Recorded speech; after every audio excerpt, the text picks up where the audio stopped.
विद्या दृष्टि चैनल पर आपका स्वागत है। दोस्तों, समुद्र की उन अंधेरी गहराइयों में जहां सूरज की किरणें भी घुसने से डरती हैं, एक खामोश लेकिन बेहद खतरनाक खेल चल रहा है। लहरों पर तैरते जहाज बाहर से शांतिपूर्ण वैज्ञानिक शोध के बहाने जासूसी कर रहे हैं और एक छोटी सी गलती पूरे इंडियन ओशन रीजन को परमाणु युद्ध के मुहाने पर धकेल सकती है। ये कहानी दिसंबर 2025 की है, जब भारतीय सोशल मीडिया पर ट्रोलिंग और मीम्स का ऐसा तूफान उठा कि हर तरफ चीन की नाकाम कोशिशों पर हंसी के फव्वारे छूट रहे थे। लेकिन इस हंसी के पीछे छिपी है एक गंभीर सामरिक जंग, जिसमें भारत की चालाकी ने चीन को बार बार बुरी तरह मात दी और उसे करोड़ों डॉलर्स का चूना लगाया। 2 महीने पहले चीन की पीपल्स लिबरेशन आर्मी नेवी यानी PLA नेवी ने खुद को दुनिया का सबसे स्मार्ट समझते हुए भारत की किसी गतिविधि को भांपने की कोशिश की थी। ठीक उसी तरह इस बार भारत ने वही पुराना खेल दोबारा खेला, लेकिन इस बार चीन ने पहले से कहीं ज्यादा तैयारी और ज्यादा जहाजों के साथ मैदान में उतरकर एक नहीं बल्कि 5 रिसर्च वेसल्स को इंडियन ओशन में तैनात कर दिया, जो बाहर से तो शांतिपूर्ण शोध जहाज कहलाते हैं, लेकिन असल में ये हाईटेक स्पाई शिप्स हैं जो मिसाइलों की हर हरकत को रिकॉर्ड करने में माहिर हैं।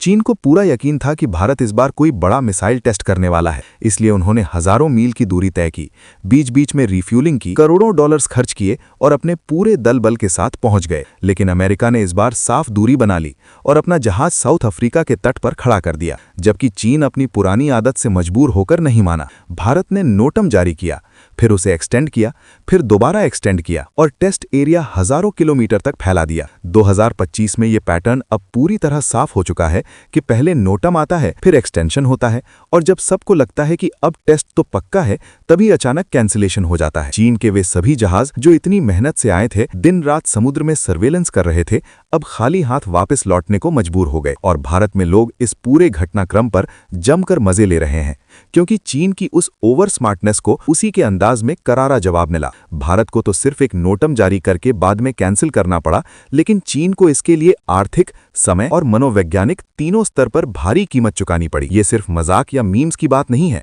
बल्कि इसके पीछे एक बेहद गहरी और ठोस रणनीति छिपी हुई है। जहां चीन हर बार इतनी जल्दी भागकर क्यों आता है? क्योंकि ये तथाकथित रिसर्च वेसल्स असल में मल्टी रोल इंटेलिजेंस प्लेटफॉर्म है, जो बैलिस्टिक मिसाइल की स्पीड, ऊंचाई, फ्लाइट पाथ और सबसे अहम टर्मिनल फेज का कीमती डेटा चुराते हैं, ताकि चीन अपने एंटी बैलिस्टिक मिसाइल सिस्टम को और मजबूत बना सके। हर जहाज की अलग अलग भूमिका होती है। कोई अकूस्टिक सिग्नेचर्स इकट्ठे करता है, कोई सोनार से सबमरीन की आवाजें रिकॉर्ड करता है, तो कोई टेलीमेट्री डेटा ट्रैक करता है और इस तरह हवा के नीचे व ऊपर दोनों जगहों की पूरी तस्वीर खींचने की कोशिश की जाती है। सोचिए, ये जहाज करीब 6000 मील का सफर तय करते हैं, बीच में कई बार रिफ्यूलिंग करते हैं, क्रू का खर्च, मेंटेनेंस का खर्च और पूरा ऑपरेशन मिलाकर मिलियंस ऑफ डॉलर्स खर्च होते हैं, सिर्फ इस उम्मीद में कि भारत टेस्ट करेगा और उन्हें डेटा मिल जाएगा। लेकिन भारत यहां बहुत शांत और सटीक चाल चलता है। नोटम जारी करके बड़ा इलाका घोषित करता है, चीन तुरंत अपनी पूरी तैयारी बदल देता है, जहाज भेज देता है, तैनाती कर देता है और जैसे ही सब कुछ सेट हो जाता है, भारत अचानक कैंसिल कर देता है। भारत को इससे कोई नुकसान नहीं होता, क्योंकि K4 जैसी मिसाइलें पहले से ही सर्विस में है, उनका डेवलपमेंट पूरा हो चुका है और ये टेस्ट सिर्फ रूटीन ऑपरेशनल वेरिफिकेशन होते हैं। लेकिन चीन को हर बार भारी नुकसान उठाना पड़ता है, पैसा भी, समय भी और सबसे बड़ी बात, मनोवैज्ञानिक दबाव भी। दिसंबर 2025 में ये पैटर्न कई बार दोहराया गया। कई बड़े नोटम ऐसे ही कैंसिल हो चुके हैं, जिससे बाहर बैठा दुश्मन हमेशा कंफ्यूजन में रहता है कि भारत सच में टेस्ट करेगा या नहीं। ये एक परफेक्ट साइकोलॉजिकल वॉरफेयर का हिस्सा है, जहां बार बार बुलाओ, बार बार उम्मीद जगाओ और फिर खाली हाथ वापस भेज दो। ऐसे में एक समय आने पर दुश्मन खुद आना बंद कर देगा और ठीक उसी समय अचानक असली टेस्ट कर दो। यही सबसे बड़ा सामरिक फायदा है। इस बार का फर्क सिर्फ इतना था कि अमेरिका ने पहले ही अंदाजा लगा लिया और दूरी बना ली, लेकिन चीन अपनी पुरानी आदत से मजबूर रहा और नतीजा वही हुआ जो भारत चाहता था। अब सवाल ये उठता है कि आखिर K4 SLBM में ऐसा क्या खास है जो चीन को इतना बेचैन कर देता है? क्योंकि ये भारत की समुद्र से लॉन्च होने वाली बैलिस्टिक मिसाइल है, जो न्यूक्लियर ट्रायड का सबसे मजबूत और विश्वसनीय स्तंभ मानी जाती है। इसका मतलब ये कि जमीन से, हवा से और अब समुद्र की गहराइयों से भी भारत परमाणु जवाब देने में पूरी तरह सक्षम है। K4 की घोषित रेंज करीब 3500 किलोमीटर है। हालांकि कई रिपोर्ट्स बताती हैं कि असल क्षमता इससे कहीं ज्यादा हो सकती है। ये मिसाइल सीधे न्यूक्लियर पनडुब्बी से लॉन्च होती है, यानी दुश्मन को पहले से पता ही नहीं चलता कि हमला कहां से आने वाला है। और यही बात चीन को सबसे ज्यादा डराती है, क्योंकि भारत की अरिहंत क्लास पनडुब्बियां अब इस मिसाइल को कैरी करने में पूरी तरह सक्षम हैं।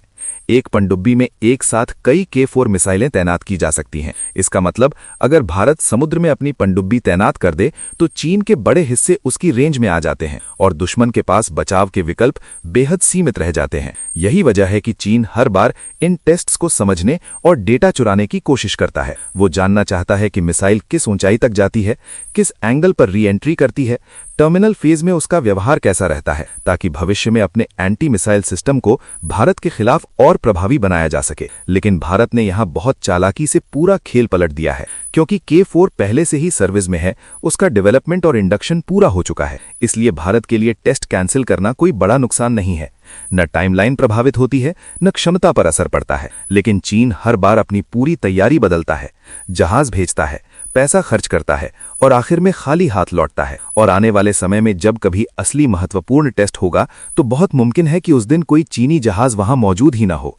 यही इस पूरी रणनीति का असली मास्टर स्ट्रोक है। सोशल मीडिया पर मीम्स और ट्रोलिंग का दौर इसलिए चल रहा है क्योंकि भारत चूहे जैसा छोटा लगकर भी बिल्ली जैसे बड़े दुश्मन को बार बार बेवकूफ बना रहा है, और ये सब बिना एक भी गोली चलाए, बिना कोई बड़ा खर्च किए हो रहा है। दिसंबर 2025 में ये घटनाक्रम तब और मजेदार हो गया जब भारत ने एक के बाद एक कई नोटम जारी किए, फिर कैंसिल किए, और चीन ने हर बार 5 जहाज भेज दिए, लेकिन हर बार खाली हाथ लौटना पड़ा, जिस पर भारतीय यूजर्स मीम्स बनाकर चीन की नाकामी का मजाक उड़ा रहे हैं। अगर आपको ऐसे गहन और रोचक सामरिक विश्लेषण पसंद हैं, तो विद्या दृष्टि चैनल को अभी सब्सक्राइब कर लीजिए, बेल आइकन दबाकर ऑल सिलेक्ट कर लीजिए ताकि हर नई वीडियो की नोटिफिकेशन सबसे पहले आपको मिले। वीडियो को लाइक और शेयर करना बिल्कुल न भूलें, क्योंकि आपका सपोर्ट ही हमें ऐसे रिसर्च बेस्ड कंटेंट लाने की प्रेरणा देता है। जय हिंद।